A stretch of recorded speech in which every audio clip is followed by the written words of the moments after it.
మరి ఈరోజు చూస్తూ ఉంటే తిరుగుతూ ఉన్నారు రోడ్ల మీద కోటి సంతకాలు అది ఇది అని. దేనికి ఆ కోటి సంతకాలు అడుగుతా ఉన్నాను. అంటే 5 సంవత్సరాల్లో కేవలం 500 కోట్లు ఖర్చు పెట్టి వాళ్ళు 5 మెడికల్ కాలేజీలు కూడా పూర్తి చేయనటువంటి పరిస్థితి వాళ్ళది. ఏదైతే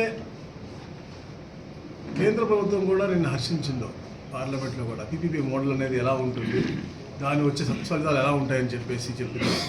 దాని ముందనే ఊహించి గౌరవ ముఖ్యమంత్రి చంద్రబాబు నాయుడు గారు పీపీపీ ద్వారా అయితే 2 నెలల్లో పూర్తి చేస్తాం, ఏదైతే వైసీపీ వాళ్ళు ఇస్తున్నటువంటి ప్లాన్ అయితే 25 సంవత్సరాలు అవుతుందో అది కేవలం 2 సంవత్సరాలు పూర్తి చేసి ఆ 25 సంవత్సరాలు దాదాపుగా 15 కోట్ల పైచిలకు ఎవరైతే ఇబ్బంది పడుతున్నారో వాళ్ళకి ఉచితంగా వైద్యం అందించే విధంగా, అలాగే సీట్లు కూడా ఎన్ఆర్ఐ సీట్లు పెరిగాయి, ఫ్రీ సీట్లు కూడా 42% నుంచి 50% పెరిగి, అంటే దాదాపుగా మనకి 850 సీట్లు పెరిగే విధంగా మినిమం చెప్తా ఉన్నారు. అంటే 2000 సీట్లు పైకి వచ్చే విధంగా ఉచితంగా చదువుకోవడానికి కానీ, అలాగే ఒక మంచి క్వాలిటీ డాక్టర్స్తో వైద్యం అందించే విధంగా ఈ యొక్క ప్రణాళికతో పీపీపీ మోడల్తో ఒక ప్రణాళిక వేసుకుని ముందుకు వెళ్తూ ఉంటే వీళ్ళు ఊరికనే ఎటు మంచి చేయలేదు వాళ్ళకి